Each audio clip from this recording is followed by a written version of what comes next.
اليوم غادي نحضروا مسمن معمر بواحد الطريقه كيجي رائع بزاف كما كتشوفوا معايا. كيجي مورق والحشوه كتجي عامره في المسمنه وما كتقطعهاش نهائيا. تبعوا فقط الطريقه غيجيكم رائع بزاف. عندي هنايا زلافه ديال السميده، جوج زلايف ديال الدقيق، الملحه والسكر سنيده وغير شويه ديال خميره الخبز.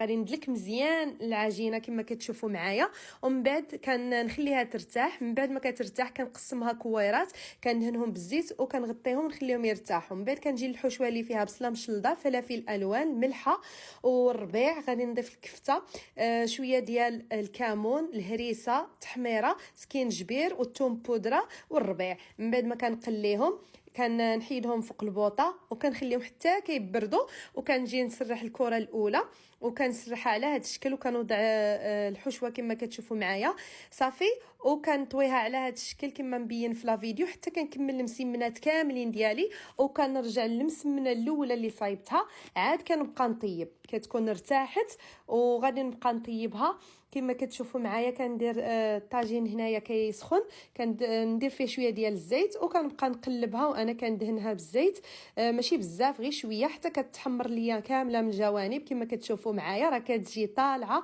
ومع مدلوكه مزيان، كتجي رائعه بزاف، والحشوه ما كتجيش خارجه نهائيا كما كتشوفوا معايا. وبالصحه والراحه.